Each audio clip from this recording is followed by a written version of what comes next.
ನಮಸ್ತೆ ಸ್ನೇಹಿತರೆ. ಶ್ರೀ ಶಿವಪುರಾಣದ 4ನೆಯ ಭಾಗ ಪಾರ್ವತಿ ಕಾಂಡ. ಚತುರ್ಮುಖ ಬ್ರಹ್ಮನು ತ್ರಿಲೋಕ ಸಂಚಾರಿಗಳಾದ ನಾರದರಿಗೆ ಗಿರಿಜಾ ಕಲ್ಯಾಣದ ಕಥೆಯನ್ನು ಸಾಂಗವಾಗಿ ಹೇಳತೊಡಗಿದನು. ನಾರದನೇ ಭಾರತ ದೇಶದ ಉತ್ತರ ದಿಕ್ಕಿನಲ್ಲಿ ಹಿಮಾಚಲನೆಂಬ ಪರ್ವತರಾಜನಿದ್ದನು. ಅವನಿಗೆ ಮೇನಕೆ ಎಂಬ ಹೆಂಡತಿ ಇದ್ದಳು. ಆಕೆ ಸತಿದೇವಿಯ ಭಕ್ತಳು. ಹಿಮಾಚಲನು ಸರ್ವಗುಣ ಸಂಪನ್ನನಾಗಿ ಧರ್ಮ ಪರಿಪಾಲಕನಾಗಿ ರಾಜ್ಯಭಾರ ಮಾಡುತ್ತಿದ್ದನು.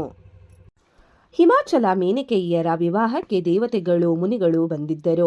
ಮೇನಕೆ ದಕ್ಷನ ಮಗಳಾದ ಸ್ವಾದ ಎಂಬುವಳ ಹಿರಿಯ ಮಗಳು. ಇವಳ ತಂಗಿಯರು ಧನ್ಯೆ ಮತ್ತು ಕಲಾವತಿ. ಮೂವರು ಅಯೋನಿಜೆಯರು. ಒಂದು ದಿನ ಮೂವರು ವಿಷ್ಣುವಿನ ದರ್ಶನಕ್ಕೆಂದು ಒಂದು ಸಭೆಗೆ ಹೋದರು. ಅಲ್ಲಿ ಸನಕಾದಿ ಮುನಿಗಳಿದ್ದರು. ಅವರು ಬಂದಾಗ ಎಲ್ಲರೂ ಎದ್ದು ನಿಂತು ಗೌರವ ಸೂಚಿಸಿದರು.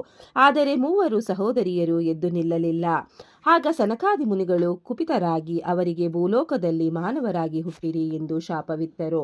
ಮೇನಕೆಯನ್ನು ಹಿಮಾಚಲ ಪತ್ನಿಯಾಗಲೆಂದು, ಧನ್ಯೆಯು ಜನಕ ಮಹಾರಾಜನ ಪತ್ನಿಯಾಗಲೆಂದು ಹಾಗೂ ಕಲಾವತಿಯ ವೃಷಭಾನನ ಪತ್ನಿಯಾಗಲೆಂದು ಹೇಳಿದರು. ಶಾಪೋದ್ಧಾರವಾಗುವ ಬಗೆಯನ್ನು ಅವರೇ ಸೂಚಿಸಿ, ಮೇನಕ ನೀನು ಪಾರ್ವತಿಯ ತಾಯಿಯಾಗು, ಧನ್ಯೆ ನೀನು ಸೀತೆಗೆ ಜನ್ಮ ಕೊಡು, ಹಾಗೂ ರಾಧೆಯು ಕಲಾವತಿಯಲ್ಲಿ ಜನಿಸಲಿ ಎಂದು ಹೇಳಿದರು. ಪಾರ್ವತಿ ಶಿವನನ್ನು, ರಾಧೆ ಕೃಷ್ಣನನ್ನು, ಸೀತೆ ರಾಮನನ್ನು ಹೊಂದಿದ ಬಳಿಕ ನಿಮ್ಮ ನಿಮ್ಮ ಲೋಕಗಳನ್ನು ಸೇರುವಿರಿ ಎಂದು ತಿಳಿಸಿ ಅಂತರ್ಧನಾದರು. ಮೇನಕೆ ಹಿಮಾಚಲನ ಮದುವೆಯಾಗಿ ಸುಖವಾಗಿದ್ದಳು. ಒಂದು ದಿನ ಮಹಾವಿಷ್ಣುವು ದೇವತೆಗಳೊಡನೆ ಮೇನಕೆಯ ಮನೆಗೆ ಬಂದನು. ಆಗ ವಿಷ್ಣುವು ಹಿಮಾಚಲನಿಗೆ, ಸಧರ್ಮಿ ಹಿಮಾಚಲನೇ, ಉಮಾದೇವಿಯು ದಕ್ಷನ ಮಗಳಾಗಿ ಹುಟ್ಟಿ ಯಜ್ಞಕಾಲದಲ್ಲಿ ತನ್ನ ಶರೀರವನ್ನು ತ್ಯಾಗ ಮಾಡಿದಳೆಂಬುದು ನೀನು ಬಲ್ಲೆಯಷ್ಟೇ. ದೇವತೆಗಳು ಆ ಸತಿದೇವಿಯನ್ನು ತಮ್ಮ ಮೇಲೆ ಪ್ರಸನ್ನಳಾಗಲೆಂದು ಪ್ರಾರ್ಥಿಸಿದಾಗ ದೇವಿಯು ದೇವತೆಗಳೆದುರಿಗೆ ದುರ್ಗಾದೇವಿಯಾಗಿ ಪ್ರಸನ್ನಳಾಗಿ ದೇವತೆಗಳ ಕೋರಿಕೆ ಏನೆಂದು ಕೇಳಿದಳು. ಆಗ ನಾವೆಲ್ಲರೂ ಆಕೆಯನ್ನು, ಅಂಬಾ, ಸನತ್ಕುಮಾರರ ವಚನವನ್ನು ಪೂರ್ಣ ಮಾಡು, ಮತ್ತೆ ಭೂಮಿಯ ಮೇಲೆ ಅವತರಿಸಿ ಶಿವನ ಪತ್ನಿಯಾಗೆಂದು ಬೇಡಿಕೊಂಡೆವು. ಆಗ ದುರ್ಗಿಯು, ನಾನು ಭೂಮಿಯ ಮೇಲೆ ಅವತಾರ ಮಾಡಿವೆನು. ಹಿಮಾಚಲ ಮೇನಕೆಯರು ನನ್ನ ಸದ್ಭಕ್ತರು. ನಾನು ಅವರ ಮನೆಯಲ್ಲಿ ಜನಿಸುವೆ, ಶಿವನ ಪತ್ನಿಯಾಗುವೆನು ಎಂದು ಹೇಳಿದಳು. ಹಿಮಾಚಲ, ಇದಕ್ಕಾಗಿ ನಾವು ನಿನ್ನಲ್ಲಿಗೆ ಬಂದಿದ್ದೇವೆ. ನೀನು ಆ ಸತಿದೇವಿಯನ್ನು ಭೂಲೋಕದಲ್ಲಿ ಅದೋ ನಿನ್ನ ಮನೆಯಲ್ಲಿ ಜನಿಸುವಂತೆ ಮಾಡಿ ಪುಣ್ಯ ಕಟ್ಟಿಕೋ ಎಂದು ಹೇಳಿದನು. ಹಿಮಾಚಲನು ವಿಷ್ಣುವಿನ ಮಾತಿಗೆ ಒಪ್ಪಿ ಎಲ್ಲರನ್ನೂ ಅವರವರ ಸ್ಥಾನಗಳಿಗೆ ಕಳುಹಿಸಿಕೊಟ್ಟನು. ಬಳಿಕ ಹಿಮಾಚಲನು ಮೇನಕೆಯೊಡಗೂಡಿ ಶಿವನನ್ನು ಕುರಿತು ತಪಸ್ಸು ಮಾಡಿದರು. ಶಿವೆಯರ ಆರಾಧನೆ ಕೈಕೊಂಡರು. 27 ವರ್ಷಗಳ ಕಾಲದ ತಪಸ್ಸಿನ ನಂತರ ಶಿವೆಯು ಪ್ರತ್ಯಕ್ಷಳಾಗಿ, ಅಮ್ಮ ಮೇನಕ, ನಿನ್ನ ಇಚ್ಛೆ ಫಲಿಸುತ್ತದೆ. ನಾನು ನಿನ್ನ ಮಗಳಾಗಿ ಅವತರಿಸುವೆನು ಹಾಗೂ ನಿನ್ನ ಕೋರಿಕೆಯಂತೆ ದೀರ್ಘಾಯುಗಳಿದ್ದ 100 ಗಂಡು ಮಕ್ಕಳು ನಿನ್ನಲ್ಲಿ ಜನಿಸುವರು ಎಂದು ಹೇಳಿ ಅಂತರ್ಧನಾದಳು. ಕಾಲಕ್ರಮದಲ್ಲಿ ಮೇನಕೆ ಗರ್ಭಾವತಿಯಾಗಿ ಮೇನಕ ಮೊದಲಾದ ಗಂಡು ಮಕ್ಕಳನ್ನು, ಪಾರ್ವತಿ ಎಂಬ ಮಗಳನ್ನು ಹಡೆದಳು. ತಾಯಿ ಉಮೆ ಚೈತ್ರ ಶುಕ್ಲ ನವಮಿಯೆಂದು ಜನಿಸಿದಳು. ಇದರಿಂದ ಶಿವನೇ ಮೊದಲ್ಗೊಂಡು ವಿಷ್ಣು ಮೊದಲಾದ ಎಲ್ಲಾ ದೇವತೆಗಳಿಗೂ ಆನಂದವಾಯಿತು. ಉಮೆಯು ಶಿಶುವಿನ ರೂಪ ತಾಳಿ ಮೇನಕೆಯ ತೊಡೆಯ ಮೇಲೆ ಅಡತೊಡಗಿದಳು. ಮೇನಕೆಯ ಭಾಗ್ಯವೇನೆಂದು ಹೇಳೋಣ. ಆ ಶಿಶುವು ತೇಜಸ್ಸಿನಿಂದ ಕೂಡಿತ್ತು. ಹಿಮಾಚಲನ ಸಂತೋಷಕ್ಕೆ ಪಾರವೇ ಇರದಂತಾಯಿತು. ಪಾರ್ವತಿ, ಉಮೆ, ಕಾಳಿ, ಸುಶೀಲೆ ಎಂಬ ಹೆಸರುಗಳಿಂದ ರಾಜ ರಾಣಿಯರೇ ಮೊದಲುಗೊಂಡು ಜನರು ಕರೆಯತೊಡಗಿದರು. ಪಾರ್ವತಿ ಬೆಳೆದು ಗುರುಗಳಿಂದ ವಿದ್ಯೆ ಕಲಿತು ವಿದ್ಯಾವಂತಳು, ಬುದ್ಧಿವಂತಳು ಆದಳು.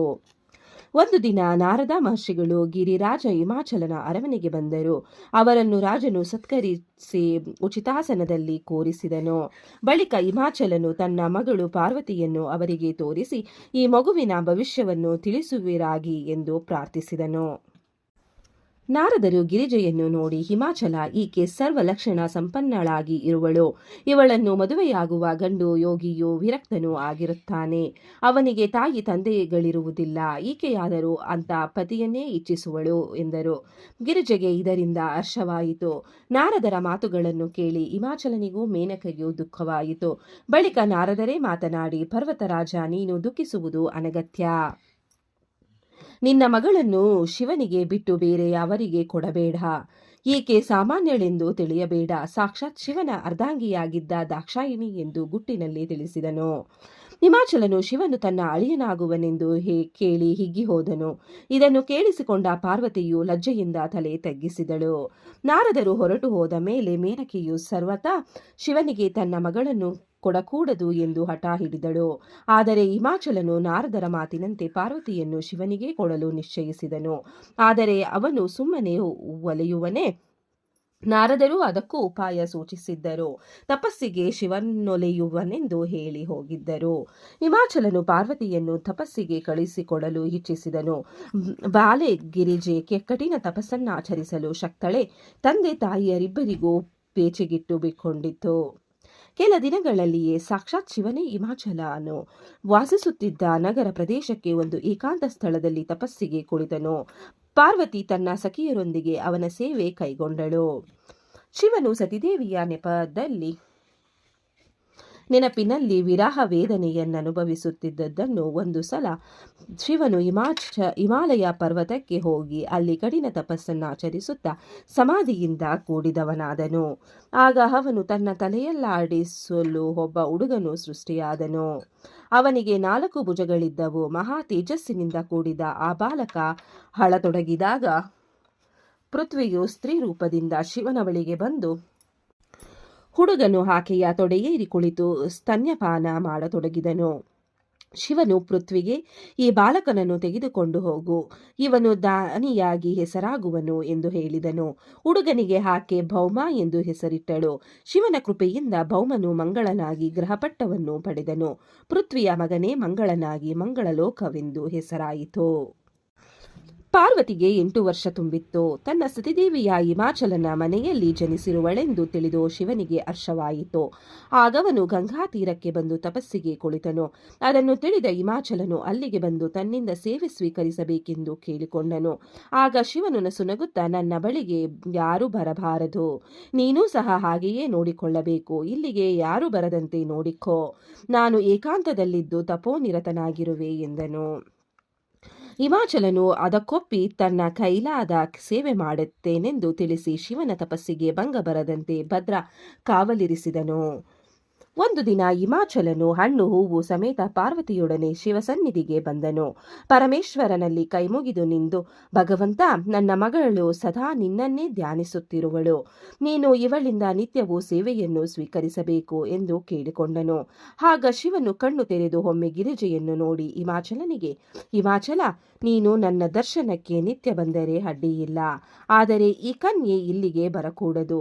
ನಾನು ತಪಸ್ವಿ. ಇಂತಹ ಪ್ರಾಯದ ಹುಡುಗಿಯರಿಂದ ಇಲ್ಲಿ ಆಗಬೇಕಾದದ್ದೇನೂ ಇಲ್ಲ. ತಪಸ್ಸಿಗೆ ಹಾನಿಯುಂಟಾಗುವುದಷ್ಟೇ ಎಂದು ಮೌನ ಧರಿಸಿದನು. ಆಗಲೂ ಪಾರ್ವತಿಯು, ಮಹದೇವ, ನೀವು ಪೂಜ್ಯರು, ಭಗವಂತನೂ ಆಗಿರುವೆ. ಪ್ರಕೃತಿ ಎಲ್ಲ ಕ್ರಮಗಳಿಗೆ ಶಕ್ತಿಯಾಗಿರುವುದು. ಪ್ರಕೃತಿಯನ್ನಳಿದು ಶಿವನು ತಾನೇ ಹೇಗಿರಲು ಸಾಧ್ಯ ಎಂದಳು. ಅದಕ್ಕೆ ಶಿವನು, ಎಲೈ ಸ್ತ್ರೀಯೇ, ನಾನು ತಪಸ್ವಿ, ಪ್ರಕೃತಿ ರಹಿತನು, ತತ್ವನಿಷ್ಠನೂ ಆಗಿರುವೆ. ಸಜ್ಜನರು ಪ್ರಕೃತಿಯಿಂದ ಅಂತರದಲ್ಲಿರುವರು. ನಿರ್ವಿಕಾರಿಯಾಗಿ ನಾನಿರಬೇಕು ಎಂದು ಬಿಟ್ಟನು. ಪಾರ್ವತಿ ಶಿವನನ್ನು ಹಸ್ತಕ್ಕೆ ಬಿಡದೆ, ಶಂಕರನೇ, ಪ್ರಕೃತಿಯಿಂದ ಎಲ್ಲವೂ ಉಂಟಾಗಿದೆ. ನೀವು ಪ್ರಕೃತಿಯಿಂದ ದೂರಾಗಿ ಹೇಗೆ ಉಳಿದಿರಿ? ನಾವು ಮಾಡುವ ಒಂದೊಂದು ಕಾರ್ಯವೂ ಪ್ರಕೃತಿಗೆ ಬದ್ಧವಾಗಿರುತ್ತವೆ. ಹೀಗಿರುವಾಗ ಅದೋ ನೀವು ಪ್ರಕೃತಿಯಿಂದ ಹೊರತುಪಡಿಸಿದ್ದರೆ ತಪಸ್ಸನ್ನು ತಾನೇ ಏಕೆ ಆಚರಿಸುವಿರಿ? ತತ್ವ ತಿಳಿದು ಅದು ಗೊತ್ತಾದ ಬಳಿಕ ತಾಪವೇಕೆ ಎಂದು ಪ್ರಶ್ನಿಸಿದಳು. ಪಾರ್ವತಿಯ ಮಾತುಗಳನ್ನು ಕೇಳಿದ ಶಂಕರನ್ ಕಡೆಗೆ ಅವಳನ್ನು ತನ್ನ ಸೇವೆಯಲ್ಲಿ ನಿರತಳಾಗಲು ಒಪ್ಪಿದನು. ಹಿಮಾಚಲನು ಸಂತೋಷದಿಂದ ದಿನವೂ ಸಖಿಯರೊಡನೆ ಪಾರ್ವತಿ ಶಿವ ಸನ್ನಿಧಿಗೆ ಹೋಗಿ ಬರಲು ಒಪ್ಪಿದನು. ಶಿವನ ಸುತ್ತ ನಂದಿ ಮೊದಲಾದ ಶಿವಗಣಗಳಿದ್ದವು. ಅವರಾರು ಪಾರ್ವತಿಯ ಬಂದು ಹೋಗುವಿಕೆಗೆ ಅಡ್ಡಿ ಮಾಡಲಿಲ್ಲ. ಇಂತೂ ಪಾರ್ವತಿ ಸೇವಾನಿರತಳಾಗಿ ಎಷ್ಟೋ ದಿನಗಳುರುಳಿದರೂ ಶಿವನಲ್ಲಿ ಸ್ವಲ್ಪವೂ ಕಾಮವಿಕಾರ ಹುಟ್ಟಲಿಲ್ಲ. ಭೂಲೋಕದಲ್ಲಿ ತಾರಕಾಸುರನೆಂಬ ರಾಕ್ಷಸನು ಲೋಕಕಂಟಕನಾಗಿ ಮೆರೆಯುತ್ತಿದ್ದನು. ದೇವತೆಗಳು ಅವನಿಂದ ಬಾಧಿತರಾಗಿ ತಮ್ಮ ಸ್ಥಾನಗಳನ್ನು ಕಳೆದುಕೊಂಡಿದ್ದರು. ಅವರೆಲ್ಲರೂ ತಾರಕನ ವಧೆಗೆ ಕಾಯುತ್ತಿದ್ದರು. ಅದು ಶಿವಪುತ್ರನಿಂದ ಸಾಧ್ಯವಾದುದೆಂದು ತಿಳಿದ ನಂತರದಲ್ಲಿ ಎಲ್ಲರೂ ಎಂದಿಗೂ ಶಿವ ಪಾರ್ವತಿಯರ ಸಮಾಗಮವಾಗಿ ಕುಮಾರನು ಜನಿಸುವನೋ ಎಂದು ಕಾತುರರಾಗಿದ್ದರು. ಹೇಗಾದರೂ ಮಾಡಿ ಶಿವನ ಮನಸ್ಸನ್ನು ಬೇರೆಡೆಗೆ ಹಾಯಿಸಬೇಕೆಂದು ದೇವತೆಗಳು ಕಾಮನನ್ನು ನಿಯೋಜಿಸಿದರು. ಕಾಮನ ಬಳಿ ಪುಷ್ಪ ಬಾಣಗಳಿದ್ದವು. ಶಿವನಿಂದ ಷಣ್ಮುಖನು ಜನಿಸಬೇಕಾಗಿದೆ, ಆದರೆ ಪರಶಿವನು ತಪಸ್ಸಿನಲ್ಲಿರುವನು. ಆದುದರಿಂದ ಅವನು ವಿವಾಹವಾಗುತ್ತಿಲ್ಲ. ವಿವಾಹವಾಗದೆ ಮಗನು ಹುಟ್ಟುವಂತಿಲ್ಲ. ತಾರಕನ ವಧೆ ಎಂತು. ಆದುದರಿಂದ ಕಾಮನೆ, ನೀನು ಶಿವಸನ್ನಿಧಿಗೆ ಹೋಗಿ ಅವನಿಗೆ ಪಾರ್ವತಿಯಲ್ಲಿ ಕಾಮನೆ ಹುಟ್ಟುವಂತೆ ಮಾಡು. ಇದು ಲೋಕ ಕಲ್ಯಾಣಕ್ಕಾಗಿ ಮಾಡುತ್ತಿರುವ ಕಾರ್ಯವಾದುದರಿಂದ ಜನ ನಿನ್ನನ್ನು ಸದಾ ನೆನೆಯುವರಲ್ಲದೆ ನಿನ್ನ ಕೀರ್ತಿಯು ಹೆಚ್ಚುವುದು ಎಂದು ಹೇಳಿದರು. ಇದಾದರೂ ಶಿವನ ಮಾಯೆಯೇ. ಕಾಮನು ತನ್ನ ಪಾಲಿಗೆ ಬಂದ ಕರ್ತವ್ಯವನ್ನು ನಿರ್ವಹಿಸಲು ಸಜ್ಜಾದನು. ವಸಂತನ ಆಗಮನವಾಯಿತು. ಒಳ್ಳೆ ಪ್ರಕೃತಿಯು ಮೈತಳೆದು ಸಮಯ. ಪಾರ್ವತಿಯು ಶಿವಪೂಜೆ ನಿರತಳಾಗಿದ್ದಳು. ಬಾಣಗಳ ಸಮೇತ ಬಂದ ಮನ್ಮಥನು ಶಿವನಲ್ಲಿ ಬಾಣಗಳನ್ನು ಪ್ರಯೋಗಿಸತೊಡಗಿದನು. ಶಿವ ತಪೋ ನಿರತನಾಗಿದ್ದನಾದರೂ ಕಾಮನ ಬಾಧೆಯು ಅವನಲ್ಲಿ ವಿಕಾರ ಉಂಟು ಮಾಡಿತ್ತು. ಕಾಮನ ಆಕ್ರಮಣ ಈಶ್ವರನನ್ನು ಬಿಡಲಿಲ್ಲ. ವೈರಾಗ್ಯ ಮೂರ್ತಿಯಾಗಿದ್ದ ಅವನು ಕ್ಷಣಕಾಲ ವಿಚಲಿತನಾದನು. ಸನಿಹದಲ್ಲಿಯೇ ಪಾರ್ವತಿ ಇದ್ದಳು, ಆದರೂ ಅವನು ಮನಸ್ಸು ನಿಗ್ರಹಿಸಿ ವಿರಕ್ತಿ ತಾಳಿದನು. ತನ್ನ ಮೇಲೆ ಪುಷ್ಪ ಬಾಣಗಳನ್ನು ಬಿಟ್ಟು ತಪೋಭಂಗ ಮಾಡಿದ ಕಾಮನ ಮೇಲೆ ಶಿವನಿಗೆ ಅಸಾಧ್ಯ ಸಿಟ್ಟು ಬಂದಿತ್ತು. ಕಾಮನೋ ತಾನು ಮಾಡಿದ ಕೆಲಸದಿಂದಾಗಿ ಭಯಭೀತನಾಗಿ ನಡಗತೊಡಗಿದನು. ಶಿವ ತ್ರಿನೇತ್ರ. ಅವನು ತನ್ನ ಮೂರನೆಯ ಕಣ್ಣು ತೆರೆದನೆಂದರೆ ಮುಗಿದೇ ಹೋಯಿತು. ಕ್ರೋಧಾಗ್ನಿಯ ಕಿಡಿಗಳು ಮಹಾಜ್ವಾಲೆಯಾಗಿ ಹರಿದು ಕಾಮನನ್ನು ಕ್ಷಣ ಮಾತ್ರದಲ್ಲಿ ಸುಟ್ಟು ಬೂದಿ ಮಾಡಿದವು. ಲೋಕ ಕಲ್ಯಾಣಾರ್ಥವಾಗಿ ಲೋಕಮೋಹಕನಾದ ಮನ್ಮಥನು ದಗ್ಧನಾದದ್ದನ್ನು ಕಂಡು ದೇವತೆಗಳು ರೋಧಿಸತೊಡಗಿದರು. ಕಾಮನ ಪತ್ನಿ ರತಿ ಮೂರ್ಛೆ ಹೊಂದಿದ್ದಳು. ರತಿಯು ತುಸು ಹೊತ್ತಿನಲ್ಲೇ ಎದ್ದು ಪ್ರಲಾಪಿಸತೊಡಗಿದಳು. ರತಿಯ ಪ್ರಲಾಪವನ್ನು ಕೇಳಿದ ದೇವತೆಗಳು ಅವನ ಆ ಮನಃಶಾಂತಿಗೆ ಪ್ರಾರ್ಥಿಸಲು ಶಿವನನ್ನು ಮೊರೆಹೊಕ್ಕರು. ಶಿವನು ಉತ್ತರಿಸಿ, ದೇವತೆಗಳೇ, ನನ್ನ ಕೋಪಕ್ಕೆ ಬಲಿಯಾಗಿ ಕಾಮನು ದಹಿಸಿ ಹೋದನು. ಆದರೆ ಅವನು ಶರೀರರಹಿತನಾಗಿ ಇರುವಂತವನಾಗುವನು. ಮುಂದೆ ಕೃಷ್ಣಾವತಾರ ಕಾಲದಲ್ಲಿ ಅವನು ರುಕ್ಮಿಣಿಯಲ್ಲಿ ಪ್ರದ್ಯುಮ್ನಾಗಿ ಹುಟ್ಟುವನು. ಆ ಪ್ರದ್ಯುಮ್ನನು ಶಂಬರನೆಂಬ ರಾಕ್ಷಸನನ್ನು ವಧಿಸಿ ಹಿತ ಉಂಟು ಮಾಡುವನು. ರತಿಯು ಪ್ರದ್ಯುಮ್ನನನ್ನು ಅಲ್ಲಿ ಪತಿಯಾಗಿ ಪಡೆಯುವಳು ಎಂದು ಹೇಳಿ ಅಂತರ್ಧನಾದನು. ಪ್ರತಿದಿನ ಶಿವ ಸಾನ್ನಿಧ್ಯದಲ್ಲಿ ಪಾರ್ವತಿ ನೆಮ್ಮದಿ ಪಡೆಯುತ್ತಿದ್ದಳು. ಇದೀಗ ಶಿವನು ಅಂತರ್ಧನಾದದ್ದನ್ನು ಕಂಡು ಆಕೆ ದುಃಖಿಸತೊಡಗಿದಳು. ಶಿವನ ವಿಯೋಗವನ್ನು ಅವಳು ಸಹಿಸಿಕೊಳ್ಳಲಾಗಲಿಲ್ಲ. ತಂದೆ ಹಿಮಾಚಲ ಅವಳನ್ನು ಸಮಾಧಾನಗೊಳಿಸಿ ನೋಡಿದನು. ಆ ಸಮಯದಲ್ಲಿ ಅಲ್ಲಿಗೆ ಬಂದ ನಾರದರು ಪಾರ್ವತಿಗೆ ಶಿವ ಪಂಚಾಕ್ಷರಿ ಮಂತ್ರೋಪದೇಶ ಮಾಡಿದರು. ಅವರ ಮಾತಿನಂತೆ ತಪಸ್ಸಿಗೆ ಕುಳಿತಳು. ಇದಕ್ಕಾಗಿ ತಂದೆಯಿಂದ ಅನುಮತಿಯನ್ನು ಪಡೆದಳು. ತಾಯಿಯು ಮನೆಯಲ್ಲೇ ತಪಸ್ಸು ಮಾಡೆಂದು ಹೇಳಿದಳು. ಆದರೆ ಪಾರ್ವತಿ ಒಪ್ಪದೆ ಕಾಮದಹನವಾದ ಸ್ಥಳದಲ್ಲಿನ ಗಂಗಾವತರಣ ಪ್ರದೇಶದ ಶೃಂಗಿ ತೀರ್ಥದಲ್ಲಿ ತಪಸ್ಸಿಗೆ ಕುಳಿತಿದ್ದಳು. ಪಂಚಾಕ್ಷರಿ ಮಂತ್ರ ಜಪಿಸುತ್ತಾ ಅನ್ನ ಆಹಾರಗಳನ್ನು ತೊರೆದು ತಪೋನಿರತಳಾದಳು. ಆಕೆ ವರ್ಷಗಟ್ಟಲೆ ತಪಸ್ಸು ಮಾಡುತ್ತಿದ್ದಳಾದರೂ ಶಿವನು ಪ್ರಕಟವಾಗಲಿಲ್ಲ.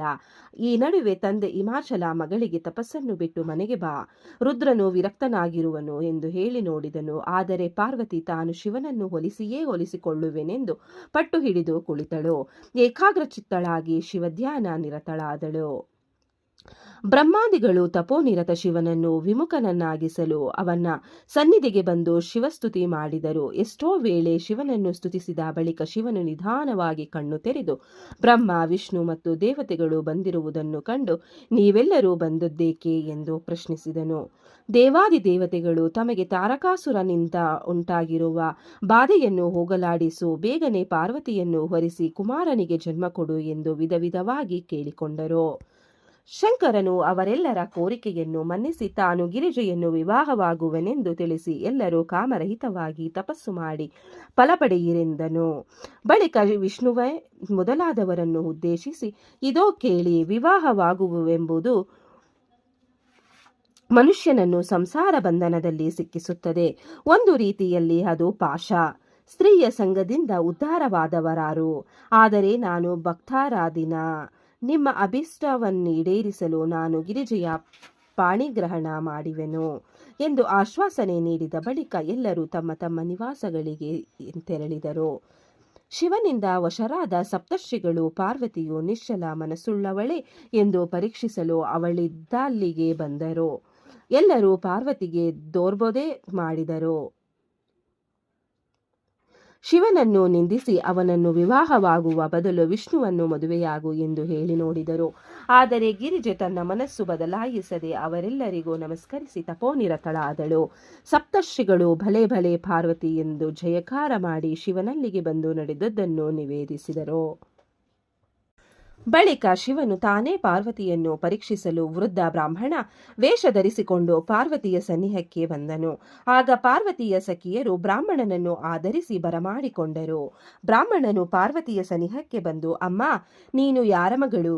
ಈ ಚಿಕ್ಕ ವಯಸ್ಸಿನಲ್ಲಿ ಅದೋ ನಿರ್ಜನ ಪ್ರದೇಶದಲ್ಲಿ ಯಾವ ಉದ್ದೇಶದಿಂದ ತಪಸ್ಸನ್ನು ಆಚರಿಸುತ್ತಿರುವಿ? ನೀನೇನು ಲಕ್ಷ್ಮಿಯೋ ಸರಸ್ವತಿಯೋ ಎಂದು ಪ್ರಶ್ನೆ ಹಾಕಿದನು. ಆಗ ಪಾರ್ವತಿಯು, ಅಯ್ಯೋ ವಿಪ್ರೋತ್ತಮ, ನಾನು ಲಕ್ಷ್ಮಿಯೂ ಅಲ್ಲ ಸರಸ್ವತಿಯೂ ಅಲ್ಲ, ಹಿಮವಂತನ ಮಗಳು ಪಾರ್ವತಿ. ಹಿಂದೆ ನಾನು ದಕ್ಷನ ಮಗಳು ಸತಿದೇವಿಯಾಗಿದ್ದೆ. ನನ್ನ ತಂದೆ ನನ್ನನ್ನು ಆದರಿಸದೆ ನನ್ನ ಪತಿ ಶಿವನನ್ನು ನಿಂದಿಸಿ ಅಪಮಾನ ಮಾಡಿದನೆಂದು ಶರೀರ ತ್ಯಾಗ ಮಾಡಿದೆ. ಮರುಜನ್ಮದಲ್ಲಿ ಶಿವನೇ ನನ್ನ ಪತಿಯಾಗಬೇಕೆಂದು ಈ ತಪಸ್ಸು ಕೈಗೊಂಡಿದ್ದೇನೆ ಎಂದಳು. ಬ್ರಾಹ್ಮಣನು ನಗುತ್ತಾ, ನಿನ್ನ ಬುದ್ಧಿಗೇನು ಹೇಳಲಿ? ನೀನೋ ರಾಜಕುಮಾರಿ, ಅರಮನೆಯಲ್ಲಿ ಸುಪತ್ತಿಗೆಯ ಮೇಲೆ ಮಲಗುವಾಕೆ. ಶಂಕರನೋ ಸ್ಮಶಾನವಾಸಿ, ಚರ್ಮಾಂಬರಧಾರಿ, ಜಟಾಧರ, ಭಿಕ್ಷೆ ಎತ್ತಿ ಜೀವಿಸುವನು. ನೀನೆಲ್ಲಿ ಅವನೆಲ್ಲಿ? ನೀನು ಆ ಶಿವನನ್ನು ಮೋಹಿಸಿರುವೆಯಲ್ಲ, ನಿನ್ನ ಬುದ್ಧಿಗೇನು ಮಂಕು ಕವಿದಿದೆಯೇ ಎಂದು ಶಿವನನ್ನು ನಿಂದಿಸತೊಡಗಿದಳು. ಶಿವನಿಂದೆ ಕೇಳಿದ ಪಾರ್ವತಿ ಶಾಂತಂ ಪಾಪಂ ಎನ್ನುತ್ತಾ ಅವನ ಮೇಲೆ ಸಿಟ್ಟಾದಳು. ಆದರೂ ಇನ್ನೊಮ್ಮೆ ವಿಪ್ರನೇ, ನಾನು ಎಲ್ಲ ವಿಚಾರ ಮಾಡಿಯೇ ತಪಸ್ಸು ಮಾಡುತ್ತಿದ್ದೇನೆ. ಶಿವನೇ ಪರಮಾತ್ಮನು, ಆತನು ನಿರ್ಗುಣನು ಸುಗುಣನೂ ಆಗಿದ್ದಾನೆ. ಶಿವತತ್ವವನ್ನು ನಾನು ಬಲ್ಲೆ ಎಂದಳು. ಆದರೂ ಬ್ರಾಹ್ಮಣನು ಶಿವನನ್ನು ಜರಿಯತೊಡಗಿದನು. ಆಗ ಪಾರ್ವತಿಗೆ ಅಲ್ಲಿರಲು ಮನಸ್ಸಾಗದೆ ಸಖಿಯರೊಂದಿಗೆ ಬೇರೆಡೆಗೆ ಹೊರಡಲಾನುವಾದಳು. ಆಗ ಬ್ರಾಹ್ಮಣ ವೇಷದ ಶಿವನು ಪಾರ್ವತಿಯ ಕೈ ಹಿಡಿದು, ಪಾರ್ವತಿ, ನಾನು ನಿನ್ನನ್ನು ಇಲ್ಲಿಂದ ಹೋಗಗೊಡುವುದಿಲ್ಲ. ಇದೋ ನಾನು ನಿನ್ನನ್ನು ಪರೀಕ್ಷಿಸಲು ಇಷ್ಟೆಲ್ಲ ನಾಟಕವಾಡಿದೆನು. ನಿನ್ನ ಬಯಕೆಯನ್ನು ಪೂರೈಸಲು ಬಂದಿದ್ದೇನೆ. ನಾನು ನಿನಗೆ ವರನು. ನಿನ್ನೊಡನೆ ಗಿರಿಯ ಮೇಲಿರುವ ಮನೆಗೆ ಹೋಗುವೆನು ಎಂದನು. ಶಿವನಾಡಿದ ಮಾತುಗಳಿಂದ ಪಾರ್ವತಿಯು ಸಂತೋಷಪಟ್ಟಳು. ಆಕೆ ಇದುವರೆಗೆ ಶಿವನಿಗಾಗಿ ಪಟ್ಟ ಕಷ್ಟಗಳೆಲ್ಲ ದೂರವಾದವು. ಬಳಿಕ ಪಾರ್ವತಿ, ಮಹಾದೇವನೇ, ನೀನೇ ನನ್ನ ಸ್ವಾಮಿ, ಪತಿ, ಒಡೆಯ, ಸರ್ವಸ್ವ. ಆದರೆ ನಾನೀಗ ತಂದೆಯನ್ನು ಸೇರಲು ಮನೆಗೆ ಹೋಗುವೆ. ನೀನು ನನ್ನ ತಂದೆಯ ಬಳಿಗೆ ಬಂದು ನನ್ನನ್ನು ಯಾಚಿಸಿ ಪಡೆ. ಅವನು ನಿನ್ನನ್ನು ಅಳಿಯನನ್ನಾಗಿ ಮಾಡಿಕೊಳ್ಳಲು ಕಾದಿರುವನು. ನೀನು ಲೋಕ ಕಲ್ಯಾಣಕ್ಕಾಗಿ ವಿಧಿಯುಕ್ತವಾಗಿ ನನ್ನನ್ನು ವಿವಾಹವಾಗಬೇಕು ಎಂದಳು. ಆಗ ಶಿವನು ಪ್ರಭಾವಿತನಾಗಿ, ಸರ್ವಮಂಗಳೆ, ಹೆಣ್ಣಿಗೆ ಯುಕ್ತವಾದ ಮಾತನ್ನೇ ಹಾಡಿದಿ. ನಾನು ನಿನ್ನ ತಂದೆಯ ಬಳಿಗೆ ಬಂದು ನಿನ್ನನ್ನು ಯಾಚಿಸಲು ವಿವಾಹದ ಪ್ರಸ್ತಾಪ ಮಾಡುವೆನು ಎಂದು ಹೇಳಿ ಅಂತರ್ಧನಾದನು. ಪಾರ್ವತಿ ಕಲ್ಯಾಣ. ಪಾರ್ವತಿಯು ತಪಸ್ಸು ನಿಲ್ಲಿಸಿ ಅರಮನೆಗೆ ಹಿಂತಿರುಗಲು ಹಿಮಾಚಲ ಮೇನಕೆಯರಿಗೆ ಅತೀವ ಸಂತೋಷವಾಯಿತು. ಪಾರ್ವತಿ ಬಂದಳೆಂದು ಅವಳ ತಂದೆ ದೊಡ್ಡ ಉತ್ಸವವನ್ನೇ ಆಚರಿಸಿದನು. ಮಗಳಿಂದ ನಡೆದ ಸಂಗತಿ ಕೇಳಿ ಹಿಮಾಚಲನು ಅತ್ಯಂತ ಸಂತೋಷಪಟ್ಟು ಶಂಕರನ ಆಗಮನವನ್ನೇ ನಿರೀಕ್ಷಿಸುತ್ತಿದ್ದನು. ಶಂಕರನು ಈ ಬಾರಿ ಒಬ್ಬ ನಟನ ವೇಷದಿಂದ ಮೇನಕೆ ಇರುವಲ್ಲಿಗೆ ಬಂದು ನೃತ್ಯವಾಡಿ ಗೀತೆಗಳನ್ನು ಹಾಡಿ ಎಲ್ಲರನ್ನೂ ಮೋಹಗೊಳಿಸಿದನು. ಪಾರ್ವತಿಯಂತೂ ನಟನ ಸ್ವರೂಪ ನೋಡಿ ಮೂರ್ಛೆ ಹೋದಳು. ಆಗ ಶಿವನು ಪ್ರಸನ್ನನಾಗಿ ಪಾರ್ವತಿಗೆ ಏನಾದರೂ ವರಬೇಡು ಎಂದನು. ಪಾರ್ವತಿಯು ನೀನೇ ನನ್ನ ಪತಿಯಾಗಬೇಕು ಎಂದು ಮನಸ್ಸಿನಿಂದ ಬೇಡಿದಳು. ಶಿವನಾದರೂ ತಪ್ತಾಸ್ತು ಎಂದು ಮತ್ತೆ ಕುಣಿದಾಡಿದನು. ಮೇನಕೆ ಯಾರೋ ದಾರಿಹೋಕ ನಟನೆಯಲ್ಲಿ ಪ್ರವೀಣನಿರಬೇಕು ಎಂದು ಚಿನ್ನ ರತ್ನಗಳು ತುಂಬಿದ ಮೊರವನ್ನು ಕೊಡಲು ಬಂದಳು. ಆಗ ನಟನ ವೇಷದ ಶಂಕರನು ಭಿಕ್ಷೆ ನೀಡುವುದಾದರೆ ನನಗೆ ಪಾರ್ವತಿಯನ್ನೇ ಭಿಕ್ಷೆಯನ್ನಾಗಿ ನೀಡಿ ಎಂದು ಕೇಳಿದನು. ಮೇನಕೆ ನಟನ ಮಾತು ಕೇಳಿ ಸಿಟ್ಟಾಗಿ ಅವನಿಗೆ ಗಂಗಾ ಸ್ನಾನ ಮಾಡಿ ಬರುತ್ತಿದ್ದ ಹಿಮಾಚಲನಲ್ಲಿಗೆ ಬಂದು ಅವನಿಗೆ ನಡೆದದ್ದೆಲ್ಲವನ್ನೂ ತಿಳಿಸಿದನು. ತೇಜೋಮಯನಾಗಿದ್ದ ಆ ನಟನನ್ನು ಯಾರೂ ಹೊರದೂಡದಾದರೂ ಹಿಮಾಚಲನಿಗೆ ನಟನು ಬ್ರಹ್ಮನೋ ವಿಷ್ಣುವೋ ಇರಬೇಕೆನಿಸಿತೋ. ಕಡೆಗೆ ಭಿಕ್ಷುಕ ಅಂತರ್ಧನಾದನು. ಬಳಿಕವಷ್ಟೇ ಹಿಮಾಚಲನಿಗೆ ನಟನು ಸಾಕ್ಷಾತ್ ಶಂಕರನೆಂದು ತಿಳಿದು ಅವನಲ್ಲಿ ಭಕ್ತಿಯು ದೃಢವಾಯಿತು. ಇಂದ್ರಾದಿಗಳು ಶಿವನಲ್ಲಿಗೆ ಬಂದು ಹಿಮಾಚಲನಲ್ಲಿಗೆ ಹೋಗಿ ಶಿವನಿಂದೆ ಮಾಡಿ ಅವನು ಮೋಕ್ಷಾಧಿಕಾರಿಯಾಗದಂತೆ ಮಾಡಬೇಕೆಂದು ಕೇಳಿಕೊಳ್ಳಲು ಶಿವನು ಒಪ್ಪಿ ಸಾಧು ವೇಷದಿಂದ ಹಿಮಾಚಲನು ನಡೆಸುತ್ತಿದ್ದ ಸಭೆಯನ್ನು ಪ್ರವೇಶಿಸಿದನು. ಹಿಮಾಚಲನು ಅಯ್ಯ ನೀನಾರು ಎಂದು ಕೇಳಿದನು. ಸಾಧುವೇಷದ ಶಿವನು ರಾಜನ್, ನಾನು ಒಬ್ಬ ಜ್ಯೋತಿಷ್ಯ ಪಂಡಿತ. ನೀನು ನನ್ನ ಚೆಲುವೆ ಮಗಳನ್ನು ಶಿವನಿಗೆ ಕೊಡುತ್ತಿರುವುದಾಗಿ ತೋರುತ್ತಿದ್ದೆ. ಹೋಗಿ ಆ ಅಮಂಗಳ ಸ್ವರೂಪನಿಗೆ ಮಗಳನ್ನು ಕೊಡಬೇಡ. ನಿನ್ನ ಬುದ್ಧಿಗೆ ಮಂಕು ಕವಿದಿದೆಯಷ್ಟೇ. ನೀನು ನಾರಾಯಣನ ಕುಲಜನೂ ತಿಳಿಯಿತೆ ಎಂದು ಹೇಳಿದ ಬಳಿಕ ರಾಜನ ಸತ್ಕಾರ ಸ್ವೀಕರಿಸಿ ತನ್ನ ಆಶ್ರಮಕ್ಕೆ ಬಂದನು. ಜ್ಯೋತಿಷಿ ಹೇಳಿದ ಮಾತುಗಳನ್ನು ಕೇಳಿ ಮೇನಕೆ ದುಃಖಿತಳಾದಳು. ಶಿವನು ಅಮಂಗಳಕರಕನೇ?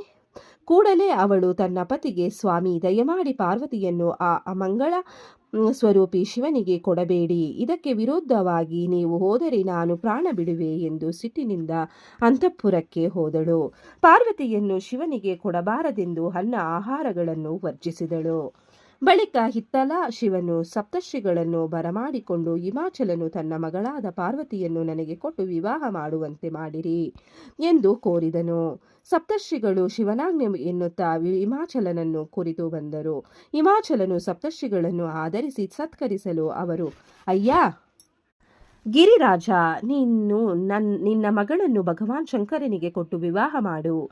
ಇದರಿಂದ ನಿನ್ನ ಜನ್ಮ ಸಾರ್ಥಕವಾಗುವುದು ಎಂದರು. ಆಗ ಹಿಮಾಚಲನು, ಮೇನಕೆಯು ಪಾರ್ವತಿಯನ್ನು ಶಿವನಿಗೆ ಕೊಡಬಾರದೆಂದು ಆಟ ಹಿಡಿದಿರುವಳು. ಅವಳಿಗೆ ತಿಳುವಳಿಕೆ ಕೊಡುವುದಾಗಬೇಕು ಎನ್ನಲು ಸಪ್ತರ್ಷಿಗಳು ವಸಿಷ್ಠರ ಪತ್ನಿ ಅರುಂಧತಿಯನ್ನು ಮೇನಕೆಯಲ್ಲಿಗೆ ಕಳುಹಿಸಿದರು. ಅರುಂಧತಿಯು ಮೇನಕೆಗೆ ಉಪದೇಶದ ಮಾತುಗಳನ್ನು ಹೇಳಿ ಅವಳ ಮನಸ್ಸನ್ನು ಪರಿವರ್ತಿಸಿದಳು. ಒಂದು ವಿವಾಹವಾಗುವುದೆಂದರೆ ಸಾಮಾನ್ಯವೇ? ದೇವರುಗಳ ವಿವಾಹಕ್ಕೆ ಇಷ್ಟು ಪರಿತಾಪವಾದರೆ ಇನ್ನು ಸಾಮಾನ್ಯರು ವಿವಾಹವಾಗಲು ಎಷ್ಟು ಬಗೆಯಲ್ಲಿ ಪ್ರಯತ್ನಿಸಬೇಕೋ? ಸಪ್ತರ್ಷಿಗಳು ಹಿಮಾಚಲ ಹಾಗೂ ಮೇನಕೆಯರನ್ನು ಶಿವಪಾರ್ವತಿಯರ ಮದುವೆಗೆ ಒಪ್ಪಿಸಿ ಶಿವನೆಡೆಗೆ ಬಂದು ಸೇರಿದರು. ಬಳಿಕ ಶಂಕರನೇ, ಪಾರ್ವತಿಯನ್ನು ನಿನಗಾಗಿ ನಿಶ್ಚಯಿಸಿಕೊಂಡು ಬಂದಿರುವೆವು. ಇನ್ನು ನೀನು ವಿವಾಹ ಮಾಡಿಕೊಳ್ಳಲು ಸಿದ್ಧನಾಗು. ವಿವಾಹ ಮುಹೂರ್ತವನ್ನು ನಿಶ್ಚಯಿಸಿದ್ದೇವೆ ಎಂದು ಹೇಳಿದರು. ಶಿವನು ಹರ್ಷಿತನಾಗಿ, ಸಪ್ತರ್ಷಿಗಳೇ, ನೀವು ಮಹಾವಿಷ್ಣುವೇ ಮೊದಲ್ಗೊಂಡು ಎಲ್ಲ ದೇವತೆಗಳಿಗೂ ಋಷಿಗಳಿಗೂ ಗಂಧರ್ವ ಕಿನ್ನರ ಕಿಂಪುರುಷರಿಗೂ ಆಮಂತ್ರಣ ಕಳುಹಿಸಿರಿ ಎಂದು ಆಜ್ಞಾಪಿಸಿದನು. ಶಿವಪಾರ್ವತಿಯರ ಮದುವೆ ಸಪ್ತರ್ಷಿಗಳಿಂದ ನಿಶ್ಚಯವಾಗಿತ್ತು. ಹಿಮಾಚಲನು ತನ್ನ ಪುರೋಹಿತರಿಂದ ಲಗ್ನ ಪತ್ರಿಕೆ ಬರೆಯಿಸಿದನು. ಶಿವನಿಗೆ ಕರೆ ಕಳುಹಿಸಿದನು. ಮದುವೆಗಾಗಿ ಧನ ಕನಕ ವಸ್ತು ವಾಹನಾದಿಗಳನ್ನು ಫಲಹಾರ ಸಾಮಗ್ರಿಗಳ ಸಿದ್ಧತೆ ಮಾಡಿದನು. ರಾಜನಲ್ಲವೇ ಎಲ್ಲ ಅದ್ದೂರಿಯಾಗಿಯೇ ಸಿದ್ಧಗೊಂಡಿತ್ತು. ನಿಶ್ಚಿತ ಶುಭ ದಿನದಲ್ಲಿ ಹಿಮಾಚಲನು ಮಂಗಳಾಚರಣೆ ಮಾಡಿದನು. ಅರಮನೆಯ ಸ್ತ್ರೀ ಭೋಜನರು ಪಾರ್ವತಿಗೆ ಶೃಂಗಾರ ಮಾಡಿದರು. ಎಲ್ಲರೂ ಶಿವನಾಗಮನಕ್ಕಾಗಿ ಕಾದಿದ್ದರು. ಶಿವನ ವಿವಾಹ ನೋಡಲು ಗಂಗೆ, ಯಮುನಾ, ಗೋದಾವರಿಯರು ಬಂದರು. ನೆಟ್ಟರಿಷ್ಟರು ಬಂದು ನೆರೆದರು. ಹಿಮಾಚಲನು ಎಲ್ಲರಿಗೂ ಅಯೋಗ್ಯ ಆಸನಗಳನ್ನು ಕೊಟ್ಟು ಸತ್ಕರಿಸಿದನು. ವಿವಾಹ ಮಂಟಪವನ್ನು ಶೃಂಗಾರಗೊಳಿಸಲಾಯಿತು. ಮದುವೆ ಮಂಟಪವನ್ನು ವಿಶ್ವಕರ್ಮನೇ ನಿರ್ಮಿಸಿದ್ದನು. ಆ ಮಂಟಪ ನೋಡಲು ಚೇತೋಹಾರಿಯಾಗಿತ್ತು. ಮಂಟಪ ಕಂಗೊಳಿಸುತ್ತಿತ್ತು. ಶಿವನಿಗೆ ಹೆಚ್ಚಿನ ಸಂತೋಷ ಉಂಟು ಮಾಡತಲಿತ್ತು. ಇತ್ತ ಶಿವನು ವಿಷ್ಣು ಮೊದಲಾದವರನ್ನು ಕೈಲಾಸಕ್ಕೆ ಬರಮಾಡಿಕೊಂಡಿದ್ದನು. ಸಪ್ತ ಮಾತೆಯರು ಶಿವನನ್ನು ಸಿಂಗರಿಸಿದರು. ಮದುವೆ ದಿಬ್ಬಣ ಹೊರಟಿತು. ಮುಂದೆ ಹಾಡು ಹೇಳುತ್ತಾ ವಾದ್ಯಗಳನ್ನು ಬಾರಿಸುವ ಜನರಿದ್ದರು. ಮದುವೆ ದಿಬ್ಬಣ ಒಂದು ಮಹೋತ್ಸವ ಸ್ವರೂಪವನ್ನೇ ತಾಳಿತ್ತು. ಶಿವನು ನಂದಿ ಮೊದಲಾದ ಶಿವಗಣಗಳೊಂದಿಗೆ ಹೊರಟನು. ದಿಬ್ಬಣ ಹಿಮಾಚಲನ ಪಟ್ಟಣಾಭಿಮುಖವಾಗಿ ಹೊರಟು ಬೇಗನೆ ಗಿರಿರಾಜನ ನಗರ ಸೇರಿತು. ನಾರದರು ಆಹಾ ಓಹೋ, ಗಾಂಧರ್ವರು, ಯಕ್ಷ ಕಿನ್ನರರು, ದೇವಕನ್ಯೆಯರು, ಲಕ್ಷ್ಮೀ, ಸರಸ್ವತಿ, ಸಾವಿತ್ರಿ, ಗಾಯತ್ರಿಯರು ಎಲ್ಲರೂ ದಿಬ್ಬಣದಲ್ಲಿದ್ದರು. ಹಿಮಾಚಲನು ದಿಬ್ಬಣ ಬಂದದ್ದು ಕೇಳಿ ಬೇಗನೆ ಓಡೋಡಿ ಬಂದು ಶಿವನನ್ನು ಎದುರುಗೊಂಡನು. ವರನಾದ ಶಿವನನ್ನು ಕಂಡು ನಮಸ್ಕಾರ ಮಾಡಿದನು. ಶಿವನ ಎಡಕ್ಕೆ ಬ್ರಹ್ಮನು, ಬಲಕ್ಕೆ ವಿಷ್ಣುವು ಇದ್ದರು. ಹಿಂದೆ ದೇವೇಂದ್ರನು ನಿಂತಿದ್ದನು. ದೇವಗಣ ಶಿವಗಣಗಳೆಲ್ಲವೂ ಶಿವಸ್ತುತಿ ಮಾಡುತ್ತಿದ್ದವು. ಎಲ್ಲರೂ ಹಿಮಾಚಲನ ಮಂದಿರವನ್ನು ಪ್ರವೇಶಿಸಿದರು. ನಾರದರು ಸಂಶಯದಿಂದಿದ್ದ ಮೇನಕೆಯ ಬಳಿಗೆ ಬಂದು ಶಿವನನ್ನು ಕುರಿತು ಸವಿಸ್ತಾರವಾಗಿ ಹೇಳುತ್ತಿರಲು ಅಲ್ಲಿಗೆ ಶಿವನಾಗಮನವಾಗಿ ನಾರದರು ಆಕೆಗೆ ಶಿವನನ್ನು ಪರಿಚಯಿಸಿದರು. ಮೇನಕೆ ಶಿವನ ರೂಪ ನೋಡಿ ಬೆದರಿ ಹೋದಳು. ಅವಳಿಗೆ ನೆಮ್ಮದಿಯೇ ಇರದಂತಾಗಿತ್ತು. ಗಿರಿಜೆಯನ್ನು ಶಿವನಿಗೆ ಕೊಡಲು ಪ್ರೇರೇಪಿಸಿದ ಸಪ್ತರ್ಷಿಗಳನ್ನು ನಿಂದಿಸಿದಳು. ಪಾರ್ವತಿ ತನ್ನ ವಂಶದಲ್ಲಿ ಹುಟ್ಟಿದುದರ ಬಗ್ಗೆ ದೈವವನ್ನು ಹಳಿದಳು. ಮೇನಕೆ ಶಿವನ ಒಂದೇ ರೂಪ ನೋಡಿ ಇಷ್ಟು ದುಃಖದಿಂದ ನಿಂದೆ ಮಾಡಿದುದು ಸ್ವಾಭಾವಿಕವಾಗಿ ತಪ್ಪಾಗಿತ್ತು. ಆಕೆ ಶಿವನ ಮಹಾತ್ಮೆಯನ್ನರಿಯದಾಗಿದ್ದಳು. ಸನಕಾದಿಗಳು, ವಿಷ್ಣು ಮೊದಲಾದವರು ಮೇನಕೆಗೆ ಬೋಧಿಸಿದರು. ಕಡೆಗೆ ಮೇನಕೆ ತನ್ನ ಹಠ ಸ್ವಭಾವವನ್ನು ಬಿಟ್ಟು ದೃಢಮತಿಯಾಗಿದ್ದಳು.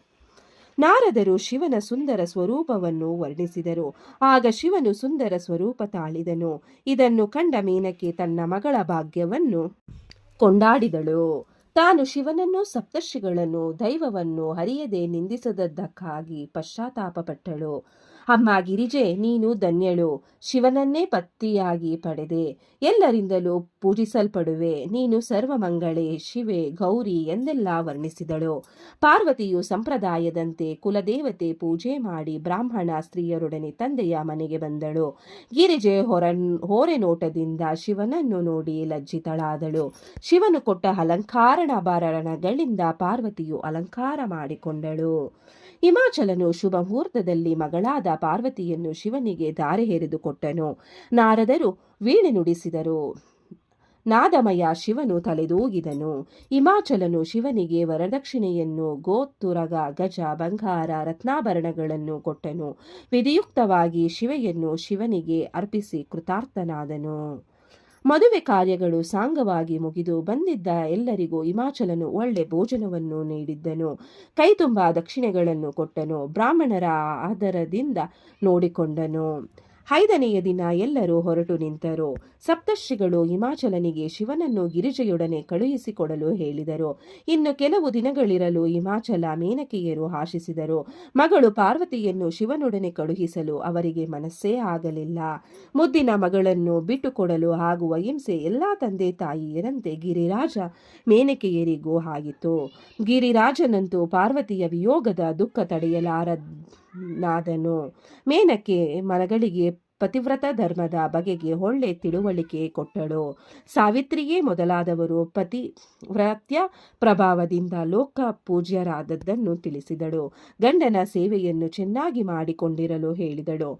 ಪತಿಯು ಊರಲ್ಲಿಲ್ಲದಿರುವಾಗ ಯಾವ ಶೃಂಗಾರವನ್ನು ಮಾಡಿಕೊಳ್ಳಬಾರದು. ಗಂಡನ ಊಟದ ನಂತರವೇ ಹೆಂಡತಿಯು ಭೋಜನ ಎಂಬುದನ್ನು ಮಗಳಿಗೆ ಹೇಳಿದಳು. ಪತಿ ಚರಣವೇ ಹೆಂಡತಿಗೆ ಪವಿತ್ರ ತೀರ್ಥ. ಅತಿಥಿಗಳ ಸತ್ಕಾರ ಕೈಕೊಳ್ಳು ಎಂದು ಹೇಳಿದಳು. ಮೇನಕೆಯು ಪಾರ್ವತಿಯೇ, ಎಂದು ಸ್ತ್ರೀ ಧರ್ಮವನ್ನು ಬಿಟ್ಟು ಹೋಗಬೇಡ. ಗಂಡನೊಡನೆ ಗಟ್ಟಿಯಾಗಿ ವಾದಿಸಬೇಡ. ಪತಿವ್ರತೆಯಾದವಳು ತನ್ನ ಶೀಲದಲ್ಲಿ ಭಂಗ ತಂದುಕೊಳ್ಳಬಾರದು ತಿಳಿ ಎಂದು ಹೇಳಿದಳು. ಬಳಿಕ ಪಾರ್ವತಿಯು ತಾಯಿ ತಂದೆಯರಿಗೆ ನಮಸ್ಕರಿಸಿ ಹಿಮಾಚಲನು ತಂದ ಪಲ್ಲಕ್ಕಿಯನ್ನೇರಿ ಕುಳಿತಳು. ಎಲ್ಲರಿಗೂ ಕೈ ಮುಗಿದು ಶಿವನೊಡನೆ ಹೊರಟಳು. ಎಂಥ ತಂದೆ ತಾಯಿಯರಿಗೂ ತಮ್ಮ ಹೆಣ್ಣು ಮಗಳನ್ನು ಗಂಡನ ಮನೆಗೆ ಕಳುಹಿಸಿಕೊಡುವಾಗ ಆಗುವ ದುಃಖವೇ ಹಿಮಾಚಲ ಮೇನಕೆಯರಿಗೂ ಆಯಿತು. ಹಿಮಾಚಲನು ಸಾಧ್ಯವಾದಷ್ಟು ದೂರ ಮಗಳನ್ನು ಕಳುಹಿಸಿಕೊಟ್ಟು ಹಿಂದಕ್ಕೆ ಬಂದನು. ಶಿವನು ಪಾರ್ವತಿ ಸಮೇತ ಕೈಲಾಸವನ್ನು ಬಂದು ಸೇರಿದನು.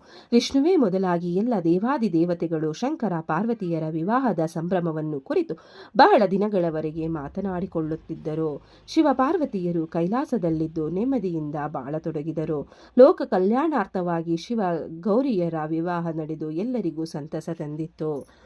ಬ್ರಹ್ಮನು ನಾರದರಿಗೂ ಸೂತ ಪುರಾಣಿಕರು ಋಷಿ ಮುನಿಗಳಿಗೂ ಹೇಳಿದ ಶಿವ ಪಾರ್ವತಿಯರ ಕಥೆಯನ್ನು ಹೇಳಿದವರು ಕೇಳಿದವರು ಶಿವಲೋಕವನ್ನು ಹೊಂದುವರು. ಶಿವ ಪಾರ್ವತಿ ಕಲ್ಯಾಣದ ಐಕ್ಯಾನವು ಪುಣ್ಯಪ್ರದವೂ ಕಲ್ಯಾಣಕಾರಕವೂ ಆಗಿರುವುದು. ಇದನ್ನು ಕೇಳಿದವರ ವಿಘ್ನಗಳು ದೂರವಾಗಿ ಸಂಸಾರದಲ್ಲಿ ನೆಮ್ಮದಿ ಲಭಿಸುವುದು. ಕೈಗೊಂಡ ಕಾರ್ಯಗಳು ಯಶಸ್ವಿಯಾಗಿ ಮುಗಿಯುವವು. ಅಪಮೃತ್ಯುಗಳು ಸಂಭವಿಸುವುದಿಲ್ಲ. ಕಾಯಿಲೆಗಳು ದೂರವಾಗುವವು. ಶಿವನೊಲುಮೆಯೇಯೂ ಉಂಟಾಗಿ ಬಾಳಿನಲ್ಲಿ ಶಾಂತಿ ಇರುವುದು ಎಂಬಲ್ಲಿಗೆ ಶಿವಪುರಾಣದಲ್ಲಿ ಹೇಳಿದ ರುದ್ರ ಸಂಹಿತೆಯ ಪಾರ್ವತಿ ಖಂಡ ಸಂಹಿತೆಯು ಮುಕ್ತಾಯವಾಗಿತ್ತು. ಈ ಭಾಗವನ್ನು ಹೇಳಿದವರಿಗೂ ಕೇಳಿದವರಿಗೂ ಶ್ರವಣ ಮಾಡಿದವರಿಗೂ ಆ ಭಗವಂತ ಒಳ್ಳೆಯದನ್ನು ಮಾಡಲಿ. ಓಂ ನಮಃ ಶಿವಾಯ. ಧನ್ಯವಾದಗಳು ಸ್ನೇಹಿತರೆ. ವಿಡಿಯೋ ನೋಡಿಕ್ಕೆ ಎಲ್ಲರಿಗೂ ಧನ್ಯವಾದಗಳು. ನಿಮಗೆ ಈ ವಿಡಿಯೋ ಇಷ್ಟ ಆಗಿದ್ರೆ ಪ್ಲೀಸ್ ಒಂದು ಲೈಕ್ ಮಾಡಿ. ನೆಕ್ಸ್ಟು ಇನ್ನು ಜಾಸ್ತಿ ವಿಡಿಯೋ ಹಾಕ್ತೀವಿ. ಹಾಗೆ ನಿಮ್ಮ ಫ್ರೆಂಡ್ಸ್ಗೆ ಶೇರ್ ಮಾಡಿ ಮತ್ತೆ ಸಬ್ಸ್ಕ್ರೈಬ್ ಮಾಡಿ. Thank you very much.